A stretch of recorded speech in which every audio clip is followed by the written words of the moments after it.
The Nerd Chat, an Xbox podcast. Is a podcast celebrating all things gaming, food, and the good old days.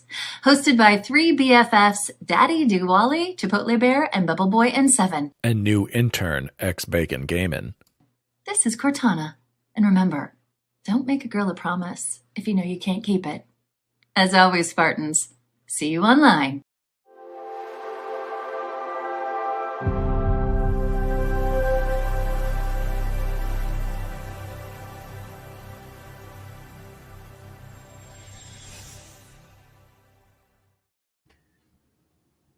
We really got to do something about that intro screen or intro slide. Oh, hello. DaddyDWALLY here, and welcome to The Nerd Chat, an Xbox podcast celebrating all things gaming, food, and the good old days. Welcome to episode 120. Starfield has gone gold, and other Xbox news 8/18/23. Joining me as always is the assistant, he's throwing me off with this title, the assistant to the co-host, Chipotle Bear. Chipotle Bear, how are you? I'm doing great, bud. Honestly, it has been a crazy week back to work. That's a story for another time. But man, the news today just lifted my spirits, dude. I saw all those pictures of people installing Starfield, and I'm just giddy, bud. Literally, I literally printed out a thing on Twitter that was like a note I can send my boss about. Please excuse me from work. Who knows? Maybe I'll drop that off. We'll see. But I'm great, man. Happy to be here. And joining us as always, just didn't even do a title, the intern to the assistant to the co-hosts, back down to intern to the intern, X-Bacon Gamin'. How are you? I was agonizing over a title and I locked up, and I just couldn't put one in there because that's why Utah only has 9 games. But that's the reason, right there. You got that right. Continue to be the intern. I feel slighted. Shout out to the Nuggets, who have 30 nationally televised games, not even close to the 40 in the LA Lakers and the 41 of the Golden State Lane Warriors. Half their seasons televised nationally. It's ridiculous. Yeah, I didn't 80. You're right. Exactly half of their games. Wow.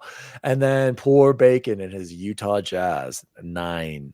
We had 0 last year. They took our only one away from us and gave it to Detroit. Stepping up. So guys, let's jump into some huge nerd chat. Shout outs, Jose. Huge TNC shout out to Mariano Pampa. He said, great show, boys, last week. And then, as always, of course, Bigbox 1431 coming in the clutch for the warm-up for this week. Lads, can we bookend the short games for $70 talk you did 2 episodes ago? Baldur's Gate 3 just released to a 97 Metascore. Currently, you're right, but now it's currently down to 96. However, something isn't sitting right with me. Divinity Original Sin 2, Larian's last game, also scored really well, but apparently only has an 11.5% completion rate. That means almost 9 out of 10 people who bought their last game grew too bored to finish it. Question: how is that not embarrassing for Larian and the game critics who gave it a 10 out of 10? At what point is completion rate an indicator of quality? Am I crazy for thinking the best games generally get finished by more people? Great question and great points, Bigbox. Who would like to attack this one first? Let's attack it question by question. So let's go with Bacon. What do you think of the 11.5 completion rate for their last game, Divinity Original Sin 2? Why do you think that is? I wonder if there's any kind of stats on overall completion rates of all games. I'm guilty of it myself, but I did not play Divinity, so I can't comment on its quality, but I hear it was also very good. I don't know if either of you two have. No, I heard it was good too. Same. It's shocking, but even when I was looking through the Doom achievement list last night, on PC when I downloaded it. It's not very high either. So I think we all lose our focus and our train of thought very easily in this world. Something new comes out and we're like, ooh, squirrel, and we go over there. That's you, Bacon. That's me, pretty bad. Yes. No, that's a lot of people. That's not just Bacon. It's fair. Bacon's really bad at that. I mean, Bacon, you are the number one contributor. Bacon literally, yeah, he's like, I'm playing Alan Wake. Stop that. I started Skyrim. I want to finish that before Starfield. Didn't do that. I could keep going on it. He has finished Broforce. Thank God. I can't finish Broforce. I need help. I'm working on it, but really hard. I gotta give a shout out to Bigbox for taking the time to think up these questions and dig into these stats like this. That's our dude. I don't think there's an excuse, and I don't have an excuse for not finishing all or most of my games. I have finished 10 of them this year. I don't want to hear it, Wally. I just don't think the PlayStation community knows what they're getting into on this game, and they're putting it on such a high pedestal right now.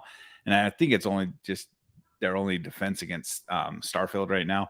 I think they're going to be awfully shocked at what this game truly is. And it's but this isn't the same as Divinity, though. Right, it's not. But and it's Dungeons and Dragons IP, which I've been learning, which makes it yes. And it's, Wizards of the Coast stuff has an automatic like favorability in the public. Okay. Turn-based. There's a lot to this. I don't think it's going to be popular on Bacon, console. His first question: is it embarrassing for Larian that only 9 out of 10 people finished their last game? Do you think that's embarrassing, or do they care as long as people are buying it? I mean, I would have to assume as long as the lights are staying on at Larian Studios and they've collected their paychecks, I don't think they care. Maybe it's not embarrassing, but I would argue they probably want people to be finishing their games, right? Like that's 9 out of 10 are not finishing it, seeing it to the end. And we're assuming, like, we're wondering, where do all these people quit? Like, do they quit like a quarter of the way in, 50%, maybe if you're lucky, 50% in? Like, if I was a developer, I would want my product to be seen by people. And that's, I think, what Bigbox is tying into is like the argument for longer games. If people aren't finishing, what's the point of making these gigantic putting games? 6 years into a dev cycle? I mean, this thing was in early access. This Baldur's Gate was in early access right? for a long time. So I think that's why that game's getting so much love right now, because Larry did it right. But you're right. If you're one of the guys who worked at the end of the game and no one ever sees, all your blood, sweat, and tears later in the game, I get that. That's and that's a great question for developers, right? Let's ask. We got to get one of them on here. Bigbox. We got to remember that should be question number 1, not a technical question about the 60 FPS. How do you feel about 25%, if you're lucky, players finishing your games all the way through? Like, is that a big deal to them? But sorry, go ahead, Bacon. Let's go into his next question, which was, do you think completion rate is an indicator of quality? No, I think the indication of quality is engagement, how finished the game is, the quest lines, not just fetch quests. And from everything I'm hearing from Baldur's Gate, it is incredibly well done.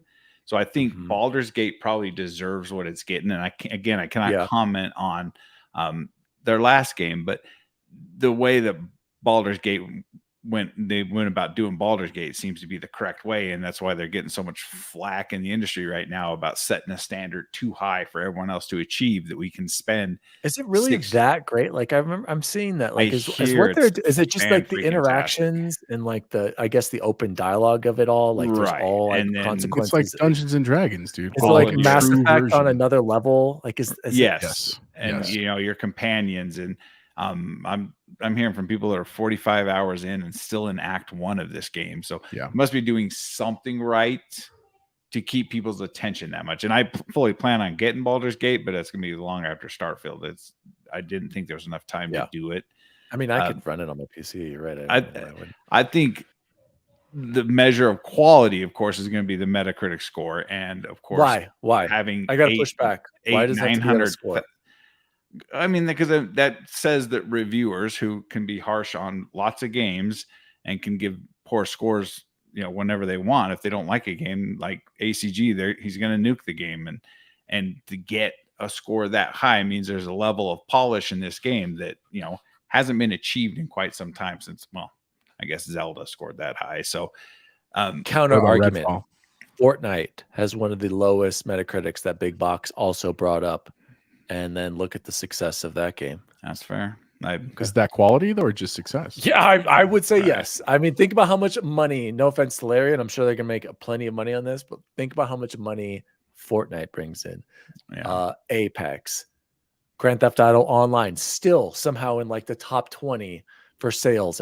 Still more than 10 years after its initial release on 360 and PS3. Crazy thing about Big Box. These are great questions, man. I don't know. I would love to ask these 3 questions to developers. Last part of his question was, am I crazy for thinking the best games are generally get finished by more people? No, I would hope that most games get finished. Interesting though, Big Box Bacon, he plays a lot on Game Pass and he quits a lot on Game Pass, specifically JRPGs. So he's a part of the problem with that statistic of it being so low. And I think Game Pass, Colin Moriarty over at Sacred Symbols, he's been arguing how Game Pass or the subscription service for either PlayStation or Xbox lowers these percentages. And you can see that in general, he argues PlayStation players finish games more than Xbox, but like it's a difference of like Star Wars Jedi. It's like 53% finish on PS5 versus like 50 on Xbox. Like 3% to me is still pretty close. Like they're still pretty good, but there's 50% of people have finished Jedi Survivor. Like that's really good in my eyes. Like that's actually phenomenal that 50% have finished it. So Jose, I'll throw the questions back to you one by one. Do you think completion rate is an indicator of quality, and should Larian be embarrassed that only 9 out of 10 or 1 out of 10 players finish their game all the way for the first part? So I'm actually going to push the complete opposite direction. I think no. And for a couple reasons. One of them is a little bit probably dates me in terms of my ages. When we were kids, how many of the games that we played as kids did we actually finish? Like a great example. I would say a majority of them. I disagree. Super You Mario don't think- 3. you Hang think- on. Super Mario 3. Think about the amount of times on like NES we played through the same levels as kids over and over versus really getting through like world number 8 with Bowser. Hang on. I know you're going to counterpoint. Give me a second. I think about so many games on the SNES that I played as a kid that I like paid for. This is way before scripts. Like we built this culture around, we play games because they're fun and we have a great time and we don't always care about finishing them. Right now, granted, there are some, yes, absolutely, that I finished. There are many that you finished as well, but I don't think that that's been a metric for a long time. And here's the reality: like I hear what Big Box is saying, and I think it's a good point. But the reality is, like, if you're a game company, yes, you want people to finish your game, but would you rather sell millions of copies and not many people finish it, or would you rather lots of people finish it but you only sell a few copies? Right? Obviously, the answer is they would, as a company, right, as a business, they want to be able to produce like. They want to like sell games, right? And so I guess the word I have issue with is embarrassing. Are they embarrassed by the completion rate? I don't think they should be embarrassed. However, I do think that it's important that they take that data and consider that for the future, right? And I think a great example of this is look what Ubisoft did, bud, right? So you think about when Assassin's Creed started hitting that 100-hour mark, 120-hour mark, 140-hour mark, right? Then we start saying like, dude, I don't have time to play this kind of game. This is not that enjoyable for me, right? And so essentially, basically, we're talking about like they're learning with Mirage, right? They're saying like we need to kind of tailor this back a bit. I think that's the feedback that Larry needs to look at for Baldur's Gate. And we'll here's what see I'd how say. much they tamed it down though. You're right. And I'm not saying they have to. Clearly, they're making the money, so they don't have to do anything. You know what I'm saying? What I would say is that like I think what's unique about Baldur's Gate is that it has been so long, and people have such a cool nostalgia for D&D, right? Like there's so many people realistically that play like tabletop games, and there's really not been a lot of video games that truly mimic that experience. This is the first game to do that in a very long time. And so not only are you getting the hardcore fans like Ains, right? Ains bought this like pre-order 3 years ago, but you're also getting these people who are hearing like, hey, there's this new game that's like real D&D, and they're like, ooh, I want to check it out. And those people are not necessarily interested in finishing it, right? They don't have the capacity to build this, like to play this 200-hour game, right? Like, so I think that's part of the issue as well.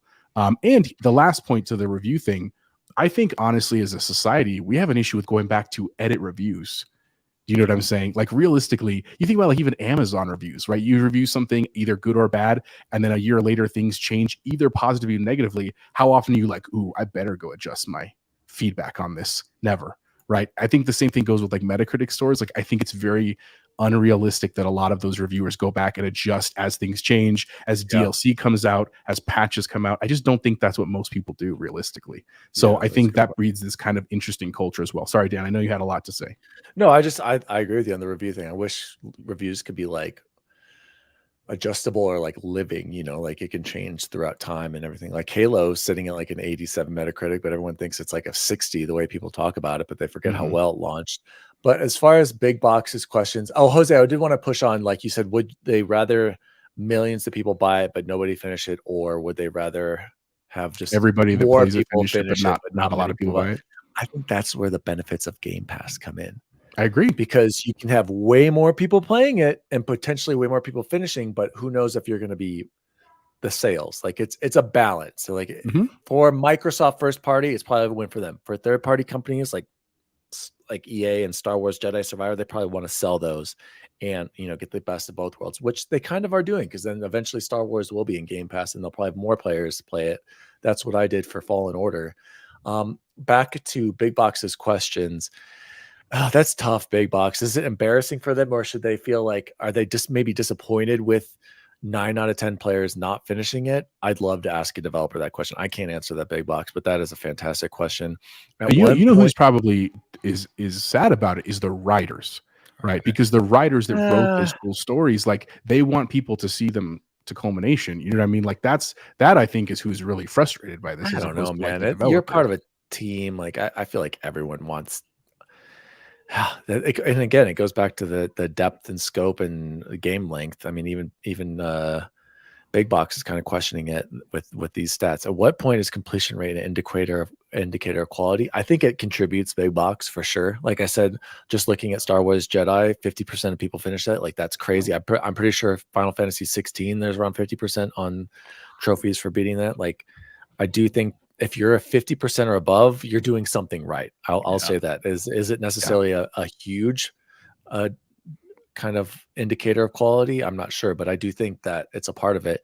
And am I crazy for thinking the best games generally get finished by more people? I would argue, no, you're not crazy, but I would also argue, Big Box, that even the best games, people don't finish. Like a huge majority of it. And I want to shout out Deja Vu in the chat. He said, well, when you actually run out of lives, it's harder to finish games. Yes, back in the Nintendo days, it was specifically the Nintendo games. I feel like I finished a lot of Super Nintendo games. Jose. I think you have. I think you have rose-colored glasses. Dude, I don't think that's just the difference between name 5 games that you know you finished. Legends of Zelda, Super Metroid, Super Mario World, Donkey Kong Country 2, 5. There you go. That's 5 games. You told me to name 5. You're right, dude. But how many hundreds of Turtles in games Time, X-Men Mutant Apocalypse? There's some more for you. I have up there. I could keep going, man. I finish games, dude. Like you do finish games. Yeah. I'm a part of like I can only do 1 game at a time, or maybe 2. And even then, I don't like that. But I'm a part of an older school, older generation, old guy gaming of I enjoy the games and I grew into single player. And Big Box, this kind of ties me into what I was even thinking about, like the whole games as a service, PlayStation investing so much into it, Xbox buying Call of Duty. I really think Xbox knows what they're doing with this Activision purchase. Xbox understands that it is about engagement. I know it's anecdotal and I know it's a small little thing, but again, I throw it back to Askin's kid. What does he play, you guys? He plays the same multiplayer games every night. I do not see this kid giving single player games a shot. Kids these days are growing up in a different era of technology and iPads and social elements, social media, where they're just all about that, and seeing streamers now. And what are streamers streaming? They're streaming the big multiplayer games. Like it's just a whole other big generation, and it's a huge focus on multiplayer games. I'm not saying single player games are dead, but I'm saying that the single player audience, you either grow into that when you're older, or it's people like us who have grown up with it and we're going to continue to support it, but it's never going to grow. And that's where I see the mobile growth going, the games as a service growth, the Fortnite growth, the Call of Duty Warzone. I mean, everyone's trashing Warzone right now, Bacon. I guarantee when Warzone next whatever it is called comes out in the fall and Call of Duty Modern Warfare comes out, what do you think is going to be the biggest selling game? And it's going to be incredible. Yeah. It's going to be I'm telling you, games are heading in a direction that we are not used to, and I think Microsoft is on to something. But great questions, Big Box. Yeah. I would love to ask these three to I mean, even Pumps. Like we play Pumps. I miss playing Halo, brother. We play Halo all the time, and I love Halo, and I get raged at it, but there's just something about it. So Pump said developers have to be a bit down if people don't complete the game. I agree. I think they want people to finish the game. They work hard on games from start to finish, but that shouldn't be an indicator of quality. Correct. It's tough, man. Like when you think about that final cutscene in Diablo 4, if I put that kind of effort into that cutscene, and I know I want people to see only 1 out of 10 players get to that cutscene because it was freaking phenomenal cutscene. Yeah, I would be mad. I mean, I'd still go home and put food on the table for my family, but I probably would be a little down in the dumpster depressed because I bet that some of this stuff takes a lot of are you gonna be work. depressed when you're making the bonus for all the millions of copies? Depressed? Like, I don't know, but I would be mad too. You want Right. like if you think about the story you wrote, like I said, or the scene that you drew that you just know is like a mind blowing scene. Was amazing. it was fine, dude. I'm gonna be honest with you guys. I beat Diablo 4 and I was just happy it was over. I haven't thought of it since. It's sad. So, sorry, Ains. Shank the Tank said, and then there's From Software, correct.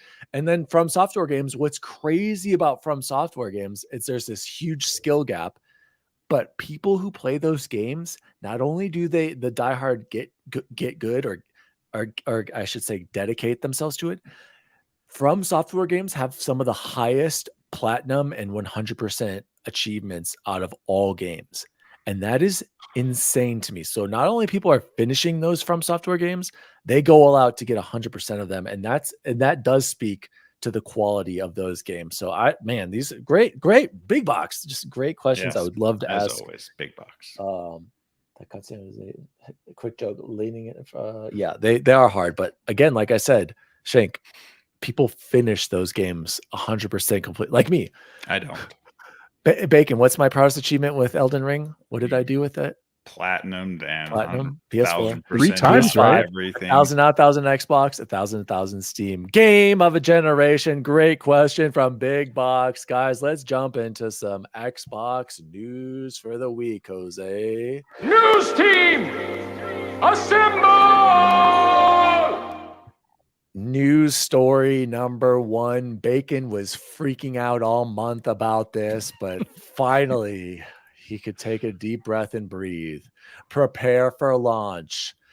Starfield has gone gold. Preloads begin tomorrow for Xbox X and S, Windows PC, and August 30th for Steam. And this, of course, was on the 16th from Bethesda Game Studios, their official Twitter account. So right now you can have Starfield preloaded onto your Xbox or Windows PC app, or otherwise you have to wait until August 30th for Steam.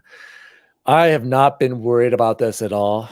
I am on media blackout. Bacon keeps trying to send me stuff and I'm ready to go, you guys. I trust in Todd Howard, the Godfather, and his games. I trust Bethesda Game Studios. I have not played a bad Bethesda Game Studios game.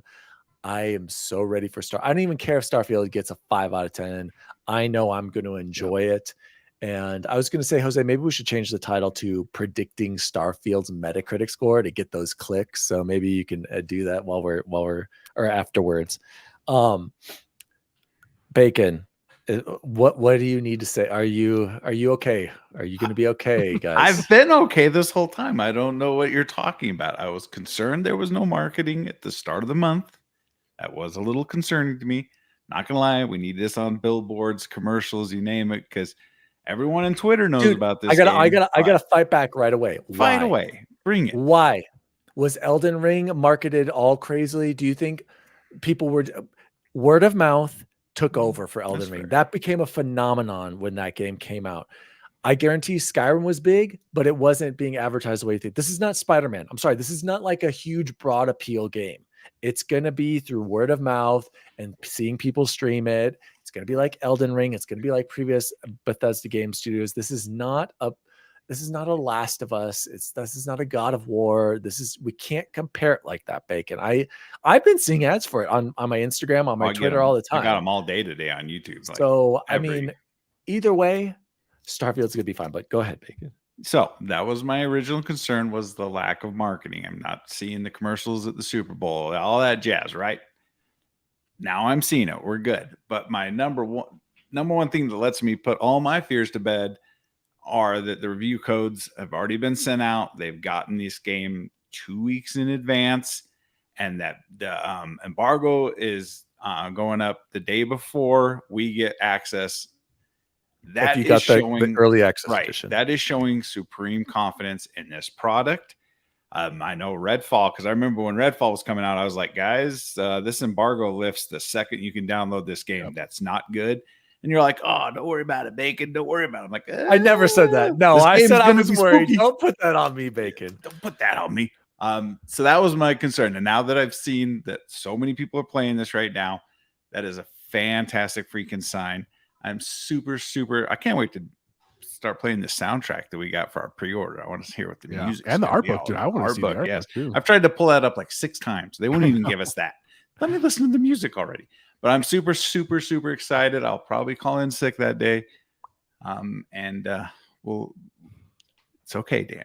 I need you to embrace this with me, and then follow me down the rabbit hole, and I will keep sending you stuff. You are so far. I can't stand it. Jose, like I said, Bethesda Game Studios to me is one of my favorites. When I found out Xbox bought Bethesda, I was like, this is incredible news, because that's like literally since Oblivion, been obsessed with other games.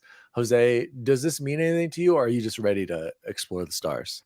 So I'm shocking. I'm in between you guys. I am with Bacon that I am just like, I literally can't stop thinking about it, dude. And I have lots I got to do with like my job and family and stuff like that. But like, I just am like, oh God, one day closer. I cannot wait to like spend that time just like literally on my sofa, like with my headphones on, like just getting lost in the stars. Like it reminds me of like when I got into Fallout 4 and Skyrim. Like I am super excited to get into that world and spend some time there. But like Dan, I'm watching no media. I didn't watch the developer interview. I did watch those little trailers of like those little short like vignettes, but those really weren't anything about the actual game. Those were kind of more of the lore side. I am just pumped. Like I cannot wait. And a hot take from Chris Shank in the chat. Cold, my coworker and I talk it up often. Make it a huge hype bubble to pop. Man, I'm surprised, Shank. I thought you'd be all in on this, bud. No, I'm really excited, man. Like I in terms of Metacritic score, because I know we're going to talk about that. I don't know, man. I don't know if it's going to hit as high as like I want it to, but honestly, I have played so many games in my life that I never even knew Metacritic was a thing, man. So I don't really base my enjoyment of a game based on the Metacritic. I mean, I would like it to be score high critically so that it can win awards, because I want Todd Howard and the team and Bethesda to like win that. I think they deserve that. But man, like, that's a tough year with Baldur's Gate and Zelda. You know, Zelda is somehow going to win everything. This game of the year is going to be ridiculous come December. Yeah, I know. I agree. If it scores well, I think it'll get nominated. So let's jump into it. Bacon's been one. Guys, I don't want to do this. This is all Bacon's idea. He said we should predict the Metacritic score, open critic score for Starfield. Here's the rules. Bacon, take it away. I don't care. Closest to it, you cannot go over. So you can't. Price is Right rules. Okay. Yes, we have the closest prediction has to be under or right on. Do you want me to go first? Yep. 94. Let's hear yours. I'm gonna go Metacritic wise. My score probably be 99. I'm gonna go 92. 92. Okay. That's fair on the Metacritic, because I think you're gonna be those haters out there that are just like, oh, it's Bethesda, and they're gonna like it's just hyperbole. So I'm gonna go 92. I'm praying for Bacon's sake that it's a 94 or above, but I'll be fine. Honestly, I think it'll be anywhere from between 88 and 94. I'll go with 90 would be my prediction. So, which is great. Even if it's in 80s, I will be. It's still a great game. Like I'm not concerned. This game is going to be played for years and years and years. A decade. I cannot wait. With the mod community doing what they're going to do to it, it's going to have legs for quite some time. It's not a one and done. It's not a put it away or, try it on a harder difficulty. Guys, it's for years. I cannot stress this enough.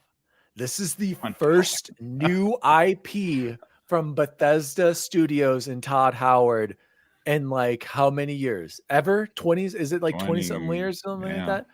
This is a big deal. Okay. I cannot wait. You're right. I have been thinking about more and more, but I'm trying not to, Jose, because I'm like, I can't.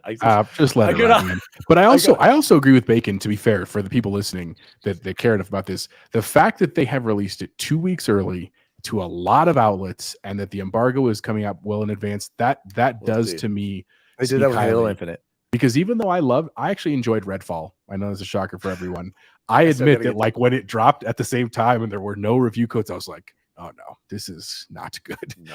But I think that shows a lot of confidence in what's coming.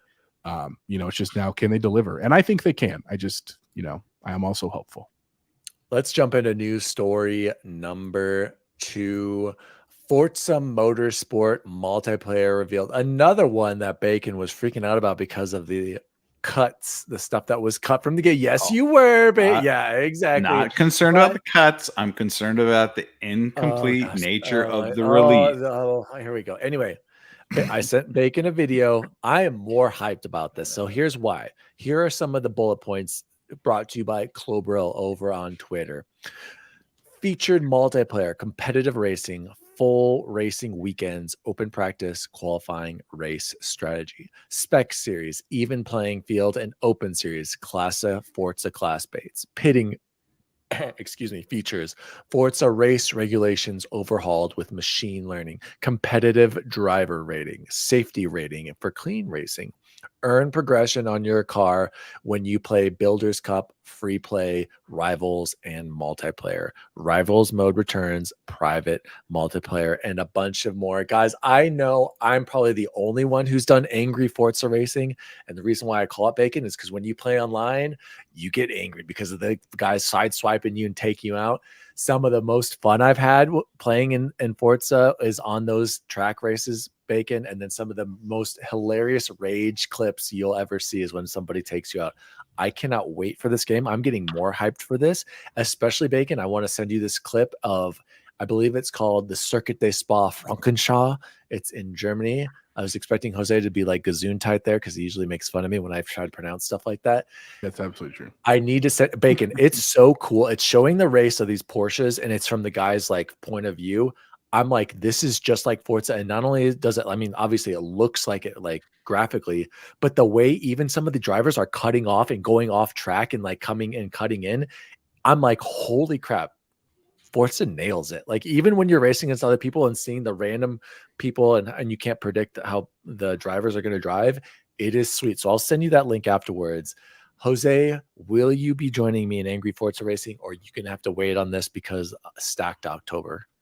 I will be joining you for sure, but I don't call it Angry Forza Racing. I call it just Racing with Dan, as is most games that I play with Dan, just angry. But yes, I absolutely will, dude. And I'll be honest, I am not like this kind of a technical racer. Like I have not played any of the motorsports. Like that's just not my jam. Like I'd rather play like a Horizon type game. But honestly, dude, the more I see this, even though minus like some of the issues that came out this week, I think it looks beautiful, dude. And I really feel like we're getting to some games that are going to push some of the engines within our hardware on the Series X at least. So I'm excited for that, dude. Like I'm really excited with the TV and the box to really move to that version, man. So yeah, I'll definitely jump in, bud. I won't know anything about cars. I'm gonna be that guy, and I probably be the one like sideswiping people and get booted from the game. But we'll see what happens. I just realized Ains is like a super diehard Forza fan, a super diehard car guy. I'm not. That's gonna be super angry Forza racing, just like Halo. Just be forewarned about that.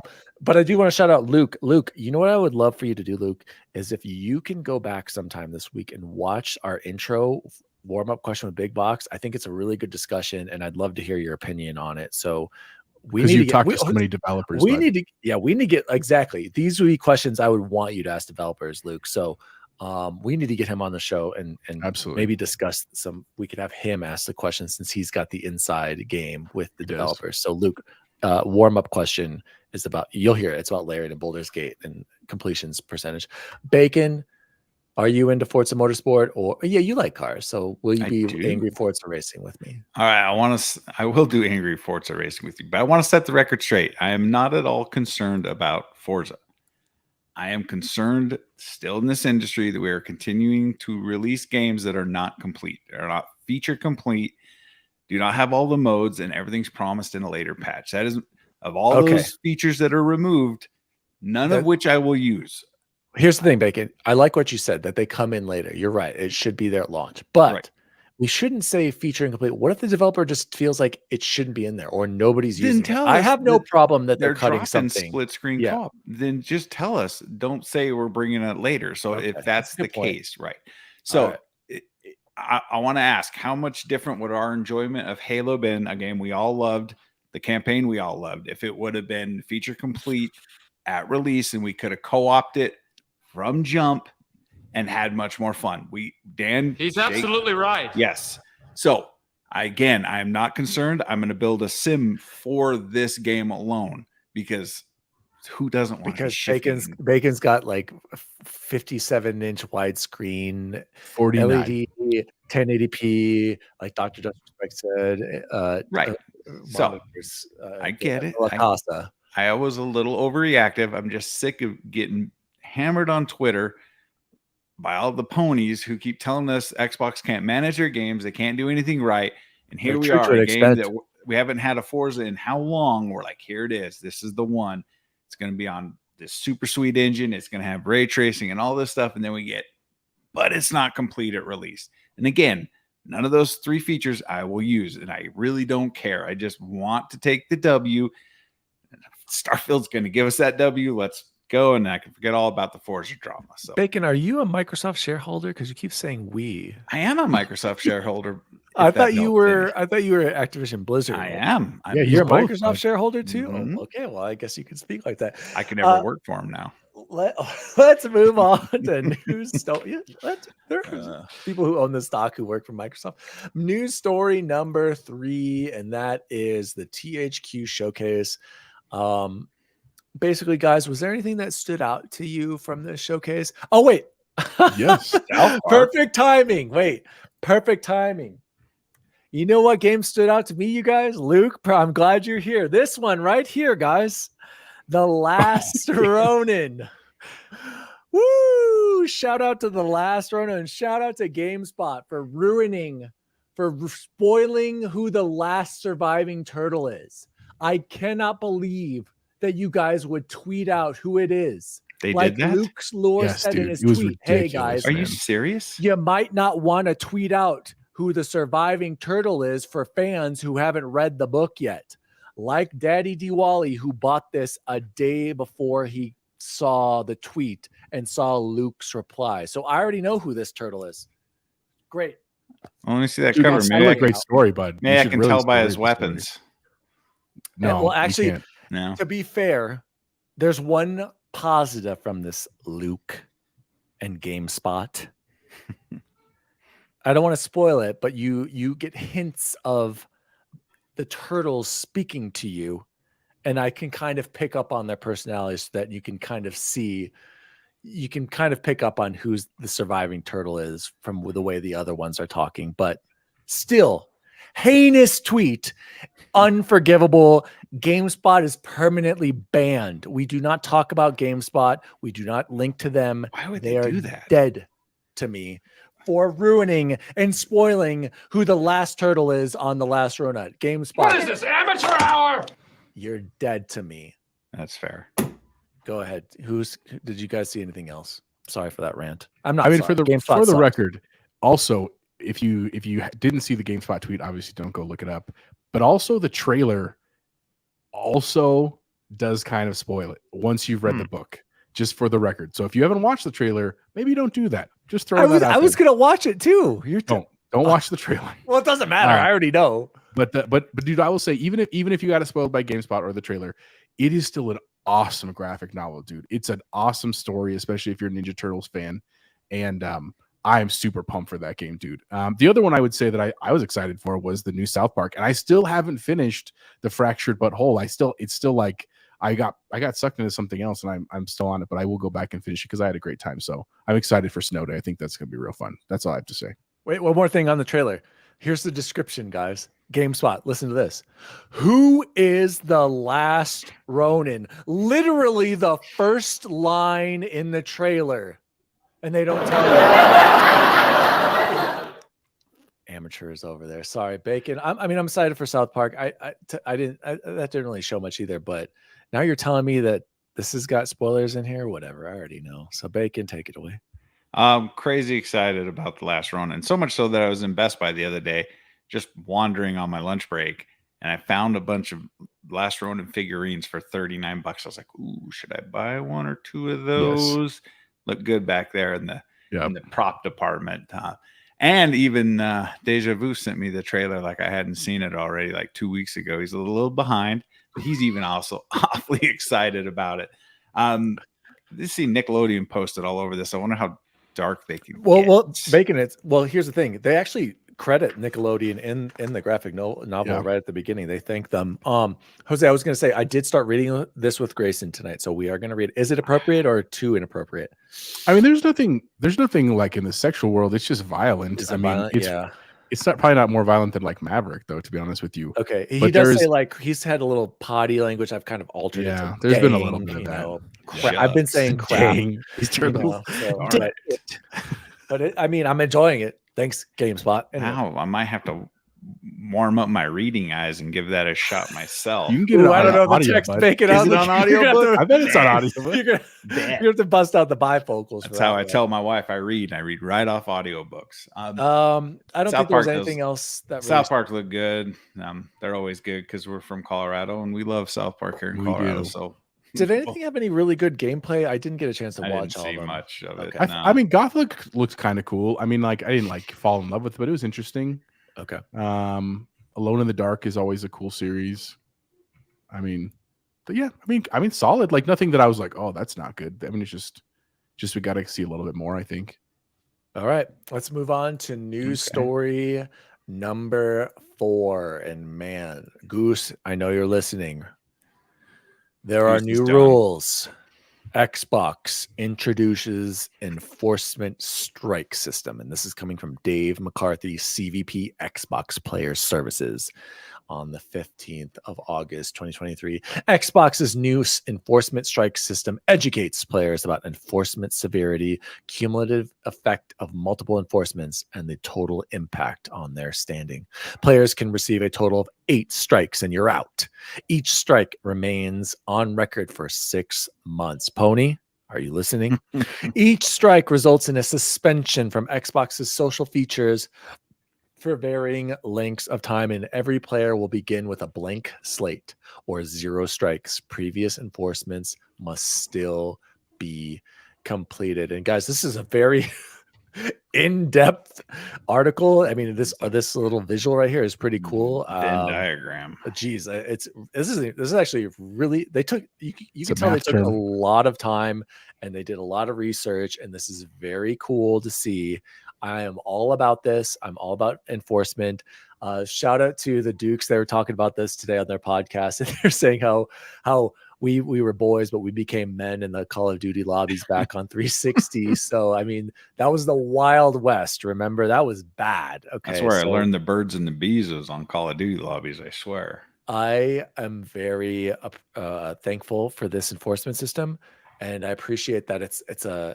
I remember Ryan McCaffrey had that tweet saying, like, why is it 8 strikes? That seems like too many. And then Phil clarified that you can get more than 1 strike on your offense. Like it can be like a 4-point, offense or something like that. So that's good. And then I think this is a complete win and a positive for Xbox. I appreciate Xbox has always seemed to take security and safety important and feedback. So now I will gladly, and I always have, I've been reporting people for all that hate speech I get, and I hope they get their strikes, and I hope they get, little bans. So Bacon, this is a positive. This is a win for Xbox, right? It is. And not being a father, this doesn't bother me at all. I don't get offended easily. But if I did have kids who I was trying to get into this hobby and trying to get them into something I love, and I would be sitting at work wondering what lobby is he in right now? What is he hearing? Mm-hmm. And again, the days of the old COD lobbies are long gone. But for us, I'm always in a party, or I just not listening to anything. Or I'm listening to a podcast while I'm playing. So I don't even know if lobbies are still toxic. Oh, they are. I'll hear a few things They on still are. Battlefield. A few things I'll hear on Battlefield. You're gonna hear A lot of less with this. Right. I That's guarantee fair. it. I got reported once back in the day for something in a COD lobby, I believe. And I was just like, what the hell is this even about? But good on Xbox. Good on, trying to protect the youth, the two youths. Yeah. Jose, go ahead. I mean, I think I agree with everything Bacon said because as a father with some young kids that I'm trying to get into gaming, they got super into Minecraft this week, by the way, like for the first time ever, which was pretty cool. I was worried about that when that comes because I just like working in a high school, right? Hearing the way the kids talk all the time. And I was like, man, these are just the kids. Like these people will all grow up. And if they have like unfettered, just like access, it's a little scary, to be honest with you.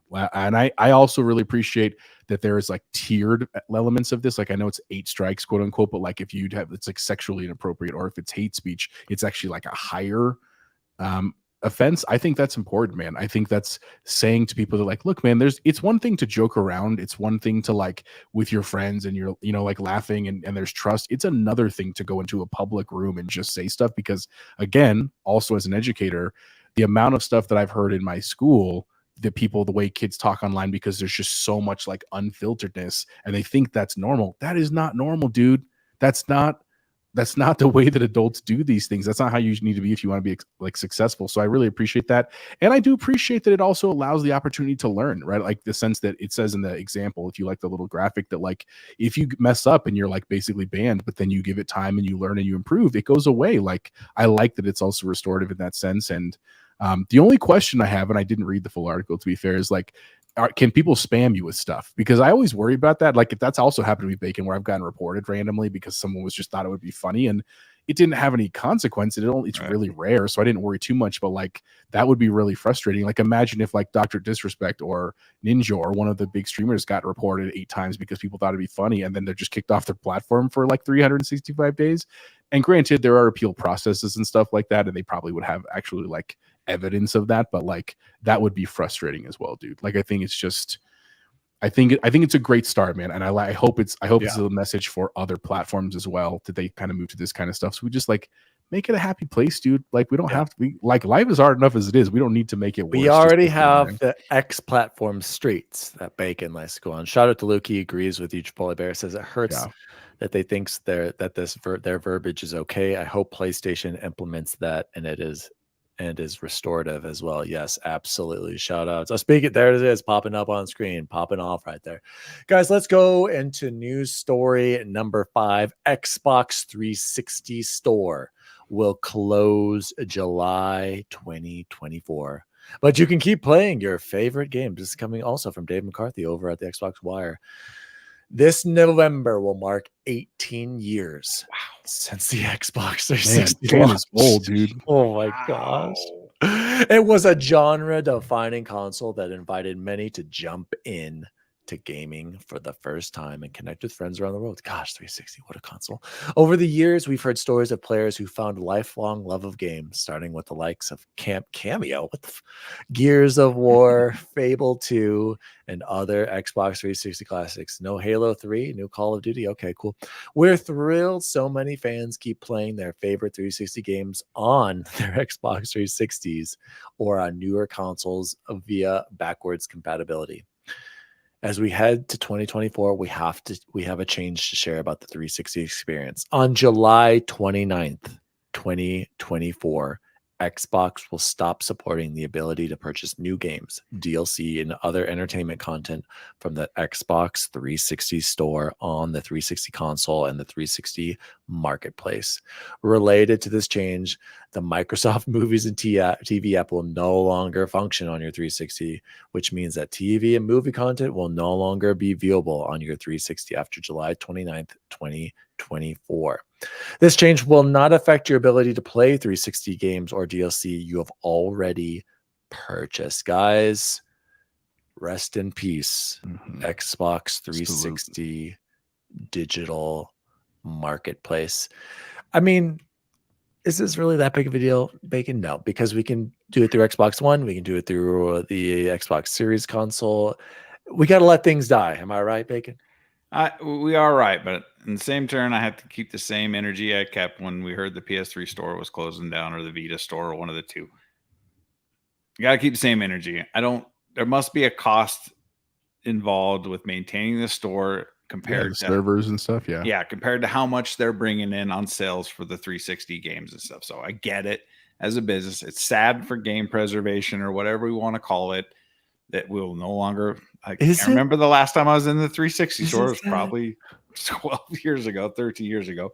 So it's sad. It's sad to see a part of our gaming history gone, but the games will still be there. All the back-to-back games.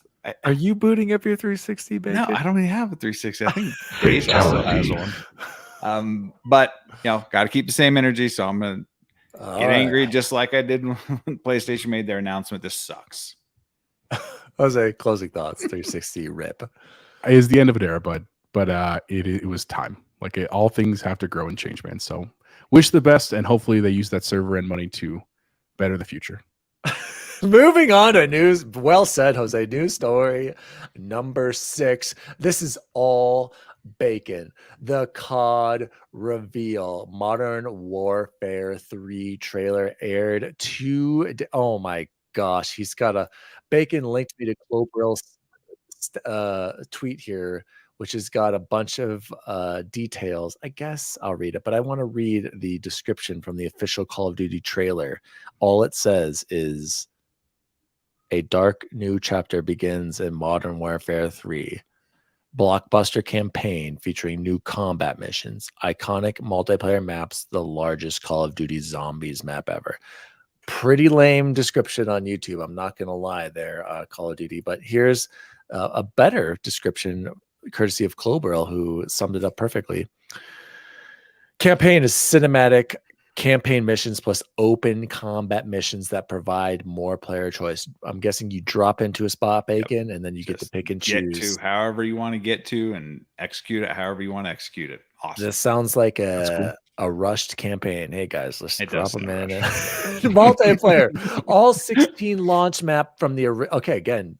We're just remastering the Modern Warfare 2 maps have been modernized into great maps, engine and new modes.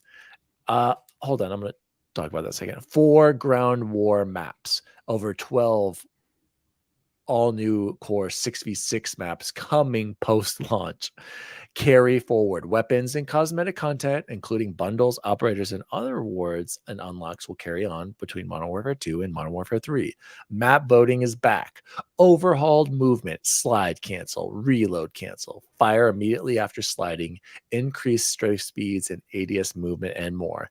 Classic minimap, 150 health, gear perk system, all perks active from the start of a match. Zombies created by Treyarch. Ooh, so that's interesting. Is this Sledgehammer, right? All the rest of it. Open world, largest Call of Duty Zombies map ever. Missions, core zombies features secrets to discover. 4-player squads up to 2024. And good point here. If things proceed as planned, this will be the first Call of Duty making bank for Microsoft over at Activision Blizzard. Bacon, I will say this. Is Modern Warfare 3 as good as you remember? Because I'm not so sure that it is. I did just play the Modern Warfare 3 campaign on 360 within the past few years for some reason on backwards compatibility. And I was like, this is not that good of a game. I don't remember Modern Warfare 3 being that big of a deal multiplayer-wise. I'm pretty sure people were all about Black Ops and wanting more Black Ops at the time. I felt like Modern Warfare 3 was so. Bacon, I know you're hyped. You are a Call of Duty simp. Talk to me.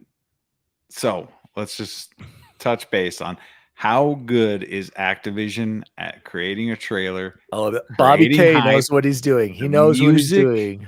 Every Call of Duty trailer has incredible music. They paint you a picture.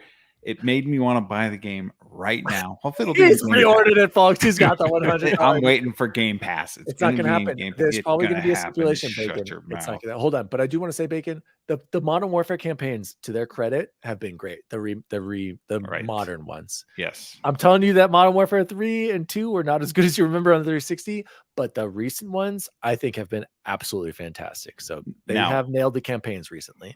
To launch with 16 maps, all remasters, it does seem a bit lazy, but they're great. They're great multiplayer maps that I can remember.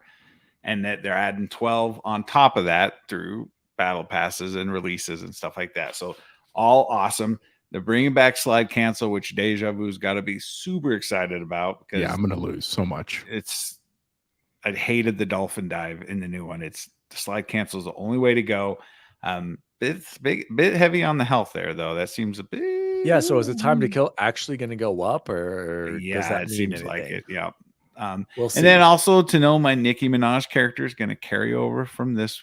You bought Nicki Minaj? Did you buy No, I Nicki did not Minaj? buy- I I haven't How turned could you that not game buy on in Snoop? 3 Nicki months. Minaj is one sexy lady, so I don't blame you if you did. But it's Call of Duty. It's going to sell millions of copies, and people are going to buy battle passes, and it's going to get sweaty real quick. But hopefully, they do some changes to the Warzone map that will benefit the game. I hope they'll just drop a nuke on that large mountain and just level it, and we can get back to a level playing field. So, super excited. I've watched the trailer about 4 times today, and just that music. I got to find who sings that It song. was number 1 on trending. It was super duper solid. So, Chippo. I mean, it's not as good as the Eminem trailer. Like that's still fair. like that's one of the best Call of Duty trailers that ever came out. But I mean, I think it's rad, dude. I'm not even into Call of Duty as much as you are, and I'm sure I'll end up playing this, dude, because it's what our friends play, and it's fun. Man, I do have fun playing it. I'm just not good. And like seeing that slide cancel, reload cancel, I was like, oh, that means I'm gonna die a lot because people are gonna be doing that all over the place while I'm just trying to shoot them. But here's what I would say about the maps. The other thing I'll add is that think about if Infinite launched with 16 maps from classic Halos, we would have been thrilled. So even though I understand that it is lazy, I do agree with that it would have been nice to have some more new stuff. I think people will be happy, dude. Good point. I mean, I'll be happy to even But know those some of maps are those. different. I don't know. Are they though? That's the same thing we're talking about here, right? That Call of like Duty it's multiplayer classic maps. Maybe you're right. Maybe you're right. 3 lanes, a little bit of elevation. That's what I'm saying, but it would still be fun. 3 lanes. Like it's not innovative, but it still would be fun. So I'm happy, man. I'm excited. I don't know if it's going to be on Game Pass. I mean, I guess we can wish, but it'll be cool to think. I hadn't really put that together that it'll be the first one under Microsoft's wing. So that's pretty exciting too. So yeah, man, cool. Guys, let's move into quick stories. We'll just quickly get through these last ones. The first one is news story number 7. Forza Horizon 5 Italian automotive update announced there's 16 new and free cars from Alfa Romeo, Fiat Abarth, and Lancia are returning to Forza Horizon. Increase the total garage space to. Why would you need 2,000 cars? Who can manage 2,000 cars? I don't know. I mean, I have a lot too. Italian exotics car Leno. pack and do Invent Labs in Italy. So this is cool. I don't know. I'm looking at the Lamborghini pack right there. I'm pretty sure I have the car pack because I bought the one. I'm gonna take all of those cars. By the way, I will dude. claim my Lamborghinis. I love that Huracan. That's one of my favorite ones. Huracan, dude. I love Lamborghinis. They're some of my favorite. Next story is news story number 8. I believe. Yep. Obsidian 20th anniversary documentary. Witness the forging of Obsidian's legacy. Check out their 20th anniversary documentary series now. And this was tweeted by Xbox. I would love to watch this. I feel like we should, or maybe talk about these eventually, but I still haven't watched that one about Double Fine, you guys. And I hear that's fantastic too. But this one hopefully is a little bit more reasonable. Does anyone know how long this one is? That's what she said. Not yet. Not yet. We'll check it out later. And news story number, thanks for numbering them. Number 9. This one's got Pony excited. So much so that me, so Pony immediately went and downloaded Rainbow Six Siege. Did he really? Yes. Wow. He uses allotted minutes every month to download Rainbow Six Siege. I mean, Good game. good is a good game. The Terrace Hunt was good. It's not as good as Rainbow Six Vegas too, but it is fun, and I wish more people played Terrace Hunt. That's the best part about it. But this media has been disabled in response to a report by the copyright owner. So Clobrel originally the one who posted this, and said Master Chief is coming to Rainbow Six Siege, and it will be the Sledge Elite skin. And I gotta say, you guys, that Master Chief animation looked sick as all caca, and it's gonna suck because we're all gonna want to be Master Chief. So that kind of defeats the purpose of that. But I'll let Pony, if that's gonna get him into Terrace Hunt, I'll let him be it. And then next one, deals. Obsidian everything is it's 5 episodes. Each of them are between 22 and 30 minutes, so it's about 2.5 hours. Reasonable. I just wanted to say that the sales for this week, there's a Publisher Spotlight Series sale, ID at Xbox, Indie Hit sale, THQ Nordic sale, QuakeCon sale at Xbox Live, and Xbox Deals with Gold. Bacon, I saw you looking at this. Was there anything that stood out to you from the sale? Red Dead Redemption 2, everybody buy that if you want. Evil West, were any of you guys going to play that? That is on sale. I played it, dude. I beat it. Speaking of games, you beat Evil West? No. Yeah, what's the is that the top down one? That was Weird West. No, that was Weird West. Sorry, Yeah, I did want to play Evil West. I might pick that Yes. up. I really That did. is on sale right now. I'm trying to see if there's anything else to mention on the Curse games. to the Dead God. Ooh, I have one. Prey, the original Prey. Oh gosh, what year did this come out? 2006 Prey, I want to say. Bacon, Worth have you your played time, this? though. So good. No. Oh, if you like Quake, you would love this Prey. This is one of the coolest opening missions of any game ever. I'm not talking about, you played this Prey, Big Jose, about the Native American? Oh no, never mind. Okay, yeah. Sorry. I thought we were talking about our other Prey. Guys, I recommend this Prey. I hope, did it open up? How much is it? $3.99. Okay. Bacon, go buy Prey for $3.99. It is such a cool game. I remember this was one of the first demos I played on the 360. Basically, you're a Native American on this reservation. I don't want to spoil it, but the opening mission is so cool, and I was hooked. And I remember I just couldn't buy it at the time because it was so expensive. It has a 4 out of 5 star rating, 20,000 reviews on Xbox right now. This is a great game. $3.99. That is my pick.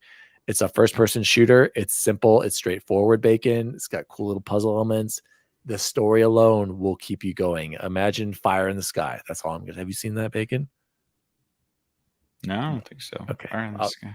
Aliens. Okay. Oh. Just Vampire Survivor is only $3, man. If you haven't picked that up, that's a great pickup too. Oh yeah, but is sale. it always that price? Anyway, No, it's $5 usually. $5. I'm just saying, okay. Worth it. And Also- the expansions are like $2. Also available on Game Pass. And then the other ones was, I was wondering about THQ Nordic. Of course, Assassin's Creed games all on sale. Yeah. Are they ever not on sale at this point? You know what I'm waiting on, guys? Has anyone played oh gosh, what's that called?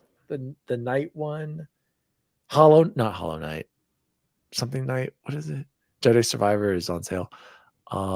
Forget it. I'll have to remember it. Jose, you played the Darksiders game, so there's some THQ. I love the games. Darksiders. They're great games, dude. I didn't play 3 yet. I still should do that. But I dude, especially the lore was cool. The gameplay was fun. Darksiders games are dope, but definitely worth the time. I got another pick for you guys. Okay, everybody has $10. Buy Prey for a real game to enjoy, then spend $5 on Avatar: The Last Airbender, The Burning Earth. Go get your 1,000 out of 1,000. Isn't that how you cross about 100K or 200K, right? Isn't that what That is how I crossed 250,000 gamer score, a moment that will be remembered in all of Xbox Live history. Go watch the VOD, the video on that one. So, guys, that is the sales for this week. And one more quick story. New story number 11. I'm skipping. I deleted earlier. Alan Wake 2 has been not delayed. Their release date has been pushed back a week to allow for more space during that jam-packed October. Cannot wait. I already have this Super Edition pre-ordered. I already paid for that. Already bought it. I am all aboard. The Alan Wake, perfect timing, right by Halloween. Bacon, go ahead. On a side note, have any of you ever heard a publisher or developer say something like this? No, this is so refreshing. Yes, to hear someone say, "I want to give room for everybody to want to enjoy celebrate their game, these great games. Yes, and we want to sell our game It's and not be overshadowed." This is so cool to hear and see something like this. I was just taken back. Yeah, What? completely agree, Bacon. And I bet they sold Awesome. more copies because Yep. of that. I guarantee that some people are like, that's Not really to say our awesome. game is bad, And it's but only pushed back like 10 days, right? Yes. It's Yeah, not it's that not- much. Not a enjoy big this deal. game. Enjoy this game on the back end. This is a better window for everybody involved. Let's just move it. Who cares? Awesome. Yeah, Not awesome. for me. I will be out of town when that Story, launches. new I'll be story. sad. ROG Ally. Oh, Yeah, I thought about it. Is that's around your anniversary, right? Yep, we're gonna be in Salem Um, on the 27th. But I'm pumped about that. I'm just saying. yeah. I will be playing Grayson's on Lake when birthday I is the return. 26th. Yeah. Last news story number 12 coming to Game Pass for mid-August 2023. This is coming from the Xbox Wire, of course. Available today, Everspace 2 Cloud Console PC, Firewatch Cloud Console PC. A lot of people love Firewatch. This game disappointed me so much. Like, did you beat it, Bacon? No. Jose, did Come you? on. Who are you I never talking to played it. here? I've never played it. I've heard it. I think it's worth your time, but I would love to hear what you think of the ending. Did you guys play Gone Home? No. Okay, both of you played that first instead. That's way better. I recommended Gone Home, and that probably was in Game Pass, but not anymore. Here we go. Texas Chainsaw Massacre. Oh my God, it comes out tomorrow. Good gosh, take on the role of the notorious Slaughter family, one of the notorious Slaughter family, or their victims in Texas Chainsaw Massacre, a third-person asymmetrical horror experience based on the groundbreaking iconic 1974 film. Could this possibly be a less janky replacement for Friday the 13th, the game? Jose, we cannot play this until we pay our respects to Friday the 13th, one last go around Halloween. You know, it'll be popping off in October. But dude, I will tell you. So I watched. Shout out to Ty Guy Travis on IGN. His review of it. I didn't realize this. What did it get? I don't think I finished the review. It was like I want to say it was like a 7. It was like good. He said that it's asymmetrical, but what's crazy is it's 3 versus 4. It's not 1 versus 4. So basically, 3 people play the villains and the attacking, and 4 play the regular people, but the balance is much more balanced. Like with Friday the 13th, it's fun, but Jason is crazy OP. Like you basically cannot kill Jason, even though you can do it. It's possible, but it's basically impossible. This one is not like that. And so it looked really cool, dude. I was like, I absolutely cannot wait to play this with my friends. I mentioned 7 of us all on chat, just like it'll be chaos, but in a really fun way, dude. So shout out to the next game, and I'm super hyped and I want to play this game, but the release date, the date's just terrible. So bad. It's just so bad. Sea of Stars, Cloud Console PC. I'll play it August too. 20th. Eventually. I'm really excited, but I'm sorry. This is day before Starfield. Sea of Stars, I promise I will get to you. I already have you pre-downloaded, but I gotta play Starfield. It's just a bad release date. Good for my fantasy critic, but it doesn't matter because Tekken's gonna get pushed. So I've got 2 games that got me like 0 points. So Jose won. Greece, is that how you pronounce it? Greece. Console PC September 5th. Play Starfield 5 days early, starting September 1st. You know, we already did that. Quake 2, we already mentioned that before. Madden, you can play 10 hours Madden. This is a great way. I could probably play 10 hours, get my Madden fix for the year. Yeah, and be happy and move on. Overwatch 2, you get a pack. Fallout 76 lunchtime battle, or bundle, leaving August 31st. Black Desert, Commandos 3, Immortality. I wanted to play that. Dang it. Nuclear Throne, Surgeon Simulator 2, and one of Jose's favorite, Tinykin. Go play Tinykin, everyone. It was so good. It's not enough time, Jose. So we have 2 weeks, bud. It's you could beat it in 2 days easily. Nope. Speaking of what we're playing, let's jump into what have we been playing and or watching. I will go first. Guys, I'm sucked into Jedi Survivor. I was telling Bacon last night, Jose, I was a little hard on this game at first. And it does suck in Kobo. Kobo sucks at first. That's not a good impression. Coruscant's so strong. Then you get to this massive planet where there's too much going on. It was way too big, Jose. Way too big. That's what she said. And then the graphical hitches. It's just Kobo during the day. Horrible. But you get a little bit more focused. You start to unlock the powers. Then you get the dash. Things really start to open up with the dash. I just got the electrical thing. I'm on my way to save Z. I am all aboard now. Back in Kobo at night, I'm not seeing as much. I haven't noticed a performance issue in a long time. Oh my gosh! And then on Jeddah, that epic warping battle. Oh, so that was dope. That was a good one, dude. That was so sick. Shout out to Patrick Wren, one of the developers over that Respawn. He was tweeting about how he was thanking all the people working so hard to bring it to previous generation. And I said, thanks so much for everything. I said, I was a little overwhelmed at first. I was, a little concerned after Fallen Order, but I've been blown away by it since. And I sent him that clip that I sent you and he liked it. So shout out to Patrick. Also, he was a developer on Halo Infinite. So he's got quite the pedigree there. So I'm really enjoying Star Wars. I think I'm gonna go for the 1,000 out of 1,000 bacon. I gotta pay my respect to it. Oh man. And I'm really enjoying it. I'm gonna mainline it more now though, because I saw that basically the only collectibles I really have to do are those stupid priorite shards. You have to get all 100 of them. Yes, that's the only big collectible. Like I've been finding the fishes like naturally. I've been finding discs and stuff, right? Oh, bacon. Also the one, the movement, like what are they called? Where you have to like trials, dash around trials, those Jose, where you have to like dash. Oh my gosh, some of those I was raging on about last night. I remember there was one that Bad Bit said where his tweet was to the developer who made this level, who hurt you as a child? I'm gonna have to go back. Some of them are brutal. That's true. Dude. And the ones where you fight like 50 robots at the same time or whatever. Like I liked those ones. They really made you think. So that it's a super good double game. Bladed all the way, dude. I love that game. Going crazy. Double blade, yes. Yeah, I'm always that's where you two together, right? Yeah. I'm a dual wielder. Should I be doing the double blade? I just think more power. I did double blade, and then what's the long sword? Those were the two I did. Oh, you like the long sword? You like the cross blade? I did, dude. For bosses, it was really good because you learn to parry and then you take a lot of damage. I'm telling you, crossblade was real good for bosses, man. Yeah, I believe that because if you just time your parry and get a good, it's all about that. I might switch to just the standard one. Maybe that balance is what I need. I tried the gun. It's cool for a second. Yeah, ain't nobody got time for that, bud. And then we've been playing a lot of Halo Infinite, and as a crew, even Bacon's jumped in a little bit. Loving Halo Infinite. We did the cyber event. So Jose, what have you been playing? So that's what the first one on my list was a cyber event. Huge shout out to my friends because I waited till like Sunday night and I was like, oh my God, I need to get this gear. And they helped me out, which is super rad. And man, I just like Halo, dude. Like I'm not good at it like a lot of my friends are. And I definitely probably couldn't play with Pomps and Ains, but I have a good time playing with them, man. It's a lot of fun when we get together. So Halo, Jose, and then Jose, I can barely play with it. Exactly. That's why I'd rather just spectate. Like I would probably have more fun just watching you than trying to play.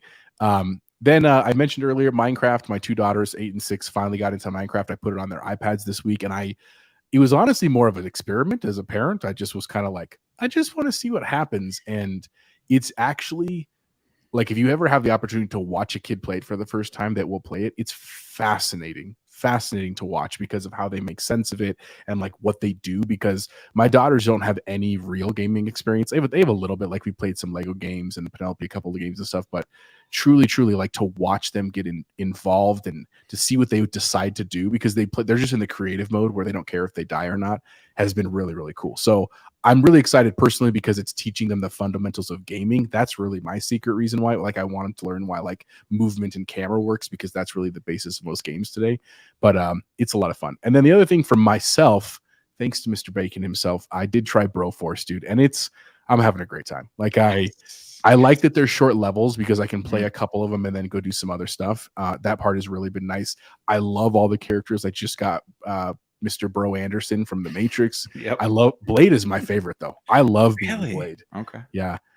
So I'm curious. He's strong. I'm curious to know what your bosses that you're at. You'll have to tell me about that you're stuck at because I definitely will help you out with that. I think I just finished World 5 or 6. I can't remember.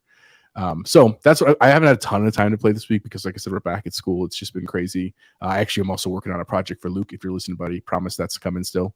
And other than that, man, just TVA. We finished Righteous Gemstones, which if you've never watched on HBO and you just like Danny McBride and want to laugh, it's a great show. And my wife, I've watched a lot of Naked and Afraid because I've been working and she's been watching that on the side screen. So that's about it, man. Bacon, what do you got? I have been playing Quake 2 Remaster. I can see how the love affair of that game has spawned something like QuakeCon. It's so, you feel the roots of shooting in that game and how far we've come from there. And it's actually pretty dang hard. I die a lot, and I've been just saving every room I go into or every big group of baddies I kill. I save right away, because if you die and lose all that progress, you're like, oh God. I actually rage quit a few times because I didn't get my save in and I died, and I'm just like, you're so stupid. Super fun game. Really glad they added achievements and stuff to it. So about halfway through that, I'll probably be done tonight or tomorrow, I would assume, at some point. And then I was in a chat with Dan last night, and I was just screwing around, and I was looking at Doom Eternal, and I'm like, why are none of my achievements here? Because I played it on was it on the 1X, or I believe, and none of my achievements came over to the PC side. I'm like, ooh, fresh achievements. So I downloaded Doom Eternal, full ray tracing, all that stuff. And then I had also noticed that I bought all the expansions for $9. So that's hopefully that'll keep me occupied until Starfield comes out. How many expansions are there now? Both. There's two. They're normally, if you look at it, they're normally priced 17 a piece. You can buy them each for 17 a piece, or you can buy the season 1 pass for $9 and get both of them. So it's so like good. I told Bacon though, brainer. Gotta play it on easy. Like I'm good, and I had to play that on easy. Bacon, you're tempting me to download that and try to play it on mouse and keyboard. I'm super excited on about PC. I don't know. I'll just play it on controller. Who am I kidding? I would just love to play Doom again. Like that's. Oh yeah, but we were saying Doom 2016 is not on Game Pass. Not on Game Pass. Couldn't find it on there PC. Must be Game Pass. Some sort of technical thing there. Yeah. Go ahead. And then I've power watched season 2 of Warrior, and now I'm halfway through season 3 of Warrior. I cannot stop. So I'm almost completely caught up. Shout out to JBiz. That show is freaking awesome. It's on my list to watch, dude. It looks awesome. The fight scenes and everything are just so well done. It feels like you're just watching a Bruce Lee origin story. It's just like wild to me how cool it is. And that's about it. Yep. I got a shout out to Deja Vu. He did remind me, and I didn't know this, that Winning Time season 2 is airing right now. And I was like totally caught off guard. I was like, what? So I will be waiting though. It's only 2 episodes in. Yeah, I'm gonna wait until it's all there, and so just buy a month of Max and then cancel it, because I really don't have any other need to have. I can't afford a Warrior. You should just keep. So shout out to Deja Vu, guys. Let's close the show like we always do with the best food we had this week. And if it's okay, I'd like to go first, because I got to give a huge nerd chat shout out to my wife, Allie Wolenzik. She made a fantastic meal. She's been killing it on the grill with the chicken. I sent you a picture, Jose, of that meal, but my favorite meal was actually she sliced up the chicken breast into like little kind of like grilled Chick-fil-A nuggets, had my Polynesian Chick-fil-A sauce right there, had some baked broccoli, had this yellow rice, the Goya yellow rice, Jose. Holy caca, that is the best. It's Mexican. So easy to make, dude. It's so good. I was just loving life. So shout out to Allie on that meal. And then she made grilled chicken the next day, and I had it with the Sweet Baby Rays, and there were different sides. So I got to give a shout out, Allie. That was the best food I had this week. Bacon, what about you? All right, controversial topic here, boys. I'm going to now crown the best burger place in the world, and it's Shake Shack. He's absolutely right, Jose. Can I get a absolutely He's right? Absolutely right. So we're coming back from the golf course. Fantastic. Come back from the golf course, and I was like, overpriced. And I'm like, so we're just spitting out. Oh, I don't know if it's overpriced. It's just not good. And so it's just spitting out ideas, or like Freddy's, whatever. And I was like, I forgot there was a Shake Shack close to the house. I'm like, let's go to Shake Shack. We both ordered. I got a double bacon cheeseburger, and then the cheese fries. If you haven't tried the cheese fries, you're doing it wrong. Cheese fries are dope. Comes with a little like wooden spork utensil right there, so you don't have to get your hands dirty. You don't have to find a utensil. It comes pre-installed. Super duper good. But the best thing I had was a hot dog and hamburger at Chipo's house over the weekend. Oh, shout out to that's right. And Dan, I just finally finished all those Buckeyes you sent me home with. Like I An still haven't finished entire all the ones. an entire week of Buckeyes, absurd amount of Buckeyes, but they're super good. So shout out to your Buckeyes. Yeah, shout out. We totally forgot. Yeah. By the way, guys, I'm so sad and angry that we didn't take one picture of all of us together. I know. I thought the at same the thing. event. Mistakes I were was even made. thinking about like streaming it on the channel for a little bit. That would have been fun and cool to see all of us together. But yeah, shout out to Jose's guys. And Nerd, hold on, let me interrupt Bacon. We all got together for a Mhm. barbecue at Jose's house, the real nerd chat, and it was Yeah. fantastic. And the food was delicious. I was eating the whole time, gained like 5 pounds. I'm not exaggerating. Ate so many Buckeyes as well, Bacon, so don't feel bad. Shake Shack breaking news, Jose, is right off of is it Lucent or Lucent? I never know. Lucent. That's what I thought. That's what I thought. Some people said Lucent. I'm like, no, it's Lucent. But anyway, Lucent and 470. Holy caca. I am getting Shake Shack on the way home. Super good. My gosh. It's overpriced though, guys. I'm going to warn I you. don't It's know. like $7 for a single burger, and a single, not like a double patty. It's pricey, but incredible. Sorry, then go You'll ahead. be all right, bud. one more observation from the barbecue. Chapeau, you're taller than I thought you'd be. And Chance, he's shorter than I thought he'd be. Have you never seen Nah, Jose in person? Or is that That's the first Oh. time I met. Oh, I no, was like, man. That was the first You're, time. you're a tall gentleman, Jose. Yeah, insane? I am a tall dude. Yeah, that. So speaking of food, I was going to bring that up. Yeah, that we were able to get together, and it was cool, man. Is like many of us. I know Bacon is kind of new to our friend group, which we're very grateful for. But many of us have honestly. Ooh, wait, grown up Jose. together. We forgot to invite Deja Vu. Yikes. And he's in Well, the chat. Saturday We'll he have was to- working. We'll have to do it again, bud. That's no problem. We've been friends for a long time, and so what was really cool about it is like it was like a weird flashback of like I remember doing this kind of stuff when we were younger, and now we're older and like spouses and kids and stuff. It was very cool, man. So we'll definitely do that again. It was But in very terms of- weird, Jose. Yes, Allie was freaking out just letting the kids play. It was a little bizarre to see all of our younger kids just doing their own thing playing, and it was a Bacon. It was a weird feeling to. I They thought were it was all- great, bud. They were all surprisingly quiet, though. Yeah, That they're was all my pretty good. takeaway from it. Minus that hell spawn from Pony. I'm talking about you, Jack. Oh, Jack, good to see you too, bud. Best food I had this week. I actually did. So we had a lot of hot dogs and burgers left over because I just really didn't know who I was going to cook. So on Monday night, I made chili cheese dogs and burgers. That was delightful. That was a really Solid. good meal. So, We also on Friday night, was it Friday night? Yeah. We went to Dos Potrillo, which is like a Mexican restaurant on like Kipling and C470, and I got carne asada fries at like Kipling- a sit is it down right restaurant. by It's right by Virgilio's and yes, Texas it's Roadhouse? right next door to Oh, I gotta Virgilio's. try it. I'm gonna have to try It that. was I think really I've good been there too. actually. Wait, I have been there. I super remember. good. I remember Beth, Allie's sister, said that place was so good. They had the best guac. Very disappointed with the guac. Well, Too much Their lime. chimichangas are great. Well, the guac they make like fresh as your table. That's like the gimmick for it. And it's Yeah, I but mean, it fine. was it was fine. It's Chipotle Um, guac's better. Anyway, go ahead. But that was really good too. And then the other thing I had tonight, we went to Chipotle because it's just crazy first week.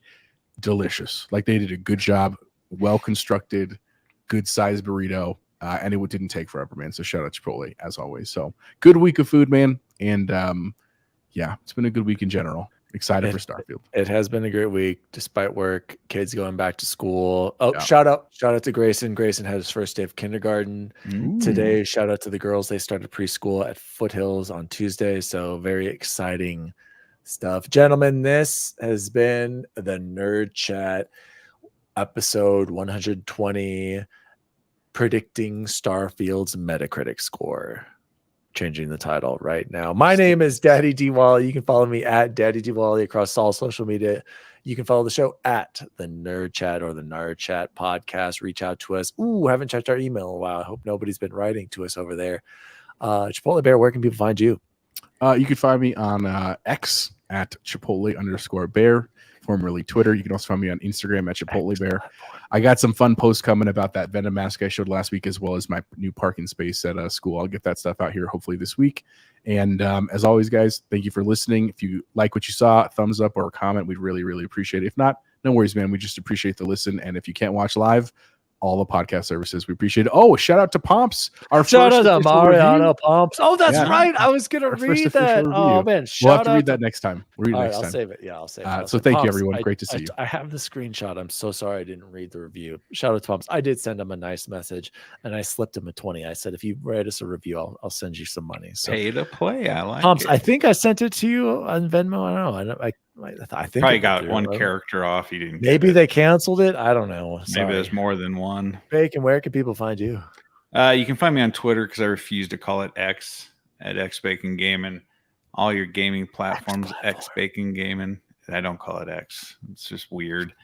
Take a second to shout out the chat. You guys were awesome tonight. Didn't see B in here though, and he promised me he was tuning in tonight, so I might have to scold him later. Might be working, dude.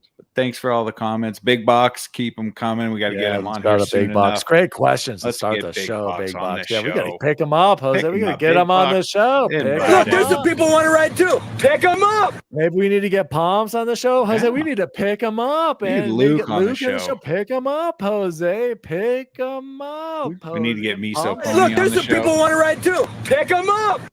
As always, gentlemen, see you online. See you online. See you online. See you online. It's no hassle. But all I'm saying, they're gonna get a. I'm just. Knock. Who's there? Look, let me tell you a little story about a man named. Even before you start, that was a preemptive. Just know I have a whole bag of with your name on it. The Nerd Chat, an Xbox podcast, is a podcast celebrating all things gaming, food, and the good old days. The show was created by Daniel Walenzik, and you can follow him at DaddyDWALLY across all social media. The assistant to the co-host is Jose Martinez, and you can follow him at Chipotle_bear. The assistant to the co-host is Chance Siegel, and you can follow him at BubbleBoyN7. The intern to the assistant to the co-hosts is Jason Jarrett, and you can follow him at XBaconGaming. You can also follow the show at The Nerd Chat across all social media. And if you'd like to find out more about the show, visit nerdchatmedia.com.